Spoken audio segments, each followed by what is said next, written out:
We can do that last now. How do you guys want to do Yeah, it? that's fine. Are we touching that? There he is, He's and here. then there he is. This The tallest man on the small floor. Not small. with Valentine and Folu Storms. Indeed, it is just the two of us this morning. All right, we're going in. Studio mics are going up. Economy.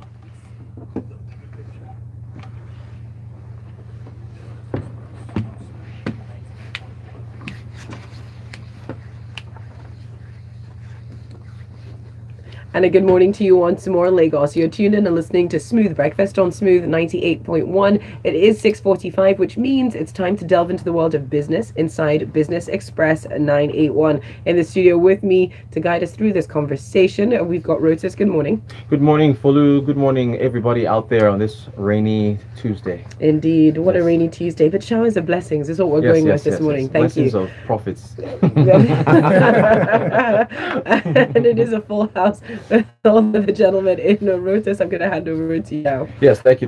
We have, yes, it's a full house. The Horsemen are in the studio. We have Bolarinwa, whose birthday it was last week, Tuesday. I was supposed to announce this. Bolarinwa, happy belated Thought you were going to birthday. sneak that one by. Yeah, I forgot to announce last week. One is with us as well. One, good morning. Lagos. And Mr. Christian. Christian, good morning. Morning, Lagos. In the nick of time. Yes. Lagos sending you messages. Use the hashtag BusinessExpress981 up on Twitter, and also send in messages to our WhatsApp number. It's 0809 444 0981. Thank you, Folu. Lagos, not much to talk about with the market. So, I mean, we looked up on Friday, but then it's back, opened the week back down again. So 0.84% is where we closed. Just 11 gainers, 34 losers. Cavatin was the top gainer yesterday. CNI leasing was the top loser. We're still at 362 naira to the dollar as far as the parallel market is concerned. So let's hop into the stories for today. Today being a Tuesday, it's being said here that we expect the 2018 budget to be laid today during a plenary session, according to what BusinessDay is seeing. Bolarinwa, what are your thoughts on our budgets, 2018 budget that just doesn't seem to, Well, finally. What a country. In the month of May, fifth month of the year, when the budget should have been, we should have gotten very close to the half implementation of half of the budget. We are still dilly-dallying on it. I'm so sure we're still going to have another month on this, because it's still going to go after the House has concludes its own part of it. It will go down to the executive arm of government, and they are likely to turn it back, because if you look down the story, you'll see a couple of adjustments that they've done to the budget, reduction on some of the proposals submitted by some of the NDAs, and that may likely not fly with the presidency, and this is likely going to go back to the House, and it will be higher than what it is. Then in the actual sense, I'm not sure we are going to see a trillion budget, the effect of the budget on the economy at large. All we are going to see is the story around the 8 trillion budget, but in terms of the effects, that's not going to happen. It's really sad that this has been a trend. Businesses can't plan, especially businesses that depend on government contracts for survival, who would have had a tough time in the last couple of months. We've had 2 months without a budget. We know there was an extension of 2017 budget, and that ended 31st of March, and so April, May, there's been no budget in place. We are likely going to have June, July before we see a budget in place. So most likely 4 months budget is a sad story. Now, just real quick, we mentioned an input here as far as the agencies. Apparently, there was one, I don't know what your thoughts are on this. We've had, let's see now, what was it? 9 agencies. For BusinessDay, they listed it. 9 agencies under the Federal Ministry of Information and Culture. They were looking for an additional sum of 2 billion naira for different different things that they needed them for. looking at those agencies, don't you see a need for collapsing them? Or 'cause I think this is something that the president mentioned he wanted to do, right? But I don't know. I mean, they've listed them here, and the way we were discussing downstairs, it looks like some agencies can do the job of others that were listed in the article. Definitely, they have been called for like reduce overhead on government. Right, agencies. right. And some of these agencies here are mostly under tourism, so most of them will not be feeling the effect of it. So to an extent, job employment, but to an extent, those agencies can be merged together to form one.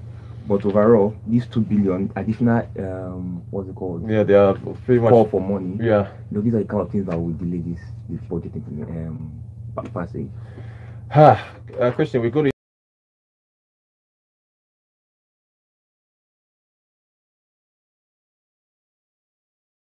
in Nigeria. This is coming from our Minister of Communications, Mr. Adebayo Shitu, said that just yesterday. This is as far as what's this now? The fourth Indo-Africa Information Forum, where they're going to be displaying their works in ICT. Well, what are you seeing as far as what India is bringing to the table with this proposed 4 billion investment?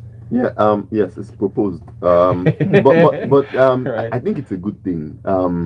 If there's certain partnership, so India is talking about technology with Nigeria, I'm excited because everybody knows that the Indians they literally they own the tech world to explore. Nigeria on our own part, I think we should do everything possible, to make the most of this opportunity. It's an opportunity that may not come again. Then I'm also, excuse me, I'm also worried about investment laws. So, say for instance, over a period of time, $4 billion flows into Nigeria in terms of investments from India and ICT. There should be some kind of regulation. Okay. How to manage these monies as it comes in, especially with the profits. Okay. Repatriating profits.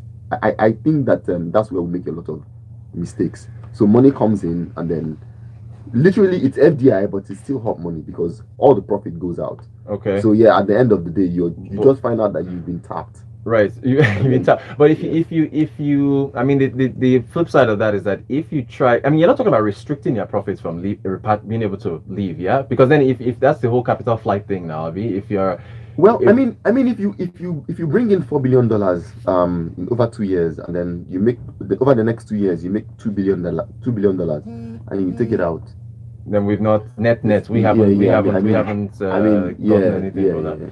Okay, Bolarinwa, you had a slightly different take when we discussed this. I think the story is somehow vague in terms of the actual area where they intend to deploy the funds. It's not clear where these funds are targeting. What I see from this kind of forum is going to be more of an exhibition.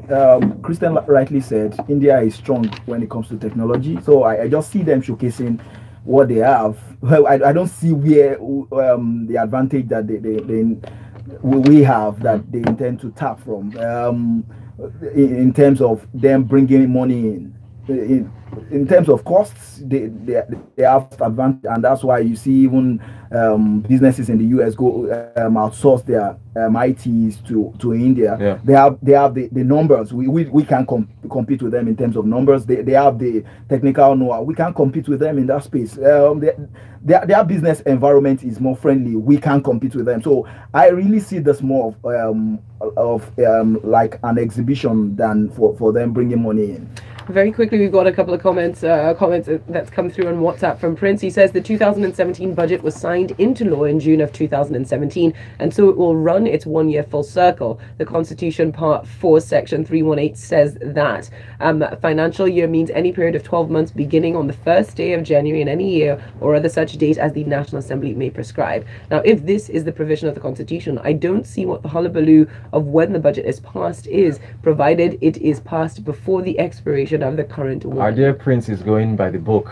He's going directly, he's lifting directly from But the you also should look Constitution. at the second caveat to it, that as prescribed by the National Assembly, and what was prescribed when the 2017 budget was passed is that it was going to end in March 2017 and 2018, which is what has happened. All right. We've also got KB who sent in this one saying our own Nigerians take their funds out anyway. $4 billion will do Nigerian good, he says. Again, there's we have to look at that more closely. But okay, let's move on to another person that is investing billions in Nigeria. At least this one, we know the money is staying here. Yes.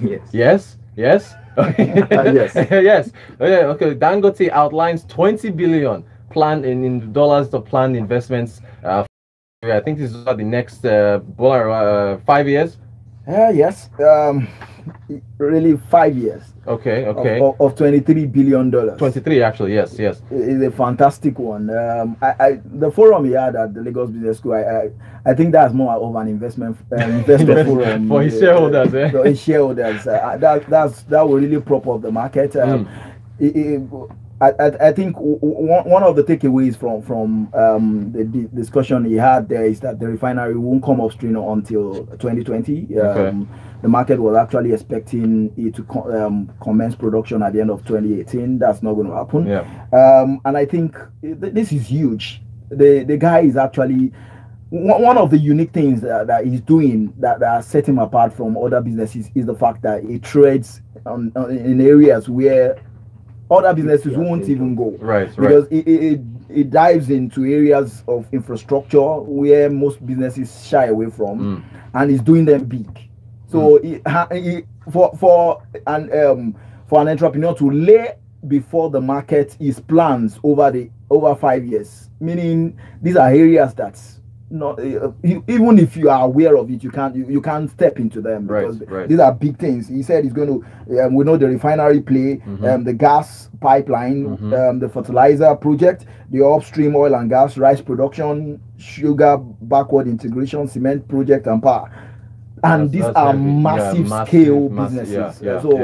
It's going to be a huge one. But we only have one. Why is it that we only have one Dangote? Why is it just to have one Dangote? No, we need more. I was wishing there would be more. So anyway, but one day I was going to throw this at you based on the areas that Bolarinwa has just mentioned. Now, I mean, if somebody is looking to buy stock, I mean, you would. This is an outlook to say, hey, look, you want to put your stock in the Dangote group at least going forward. Of course, as I always say on the show, do your due diligence. But I mean, going forward, long term. A Dangote cement, a Dangote sugar, those kind of things, yeah? Yeah, it is. Yeah. Because they have outlined their program for the next 5 years. Right. It's only few companies have done that.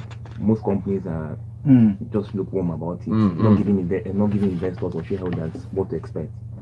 And just to quickly add to it, one thing to take away from this is the fact that he also alluded to the forex issue. Okay, yes, thank you for mentioning that. Yes. That has been a major challenge for him implementing the business. That's massive. Right. Massive. So the FX requirements of that. So yeah, Lagos, he did mention that look, FX access to FX in order to implement all this is going to be something that's going to be a little troublesome. But it's Dangote now. We trust we'll see how that goes, how that works out for him. I'm sure he'll find a way. Christian, I think we're going to end this with you. Nigerian government is holding an open day for the ERGP Focus Labs. This is launching today, I believe. They're going to be. This is how do we describe this now? It's an event where they're going to be having a conference, where they're going to be discussing the outcome of talks that they've had with the private sector over the economic recovery growth plan. Christian, any thoughts? I mean, this is today. The vice president is going to flag it out. I think we're about 30 seconds. So you got it. Yeah, I wish it'd be open. I wish it'd be aired online, and the people would be allowed to dial in to actually dial in. Yeah. Because there are a lot of questions. I can't even start now. Yeah. Too many questions. I shoot that. It was done last year, but when it was launched, I was expecting now to be more or less like implementation. Right. No, we are still talking. They're still doing focus labs. Still talking. Guys, good at discussing. We'll see how it goes. Christian, Nwanne, and belated birthday boy Bolarinwa. Thank you guys so much for joining us today. Full house, all three of the Horsemen. It's very rare we have all three of them. It is rare. But it's good to what have a you guys blessed day this is going to be. You can come for your cake. Thank you very much, gentlemen. And I will be Fallen. You see? You can't play with us that way. But coming up next, Lagos, do stick around. It's Frankly Speaking with Muiwa Folabi. Then at 7:30, we go into detailed newspaper analysis inside of Freshly Pressed. The Business Express. Thank you. Thanks, guys. 98.1.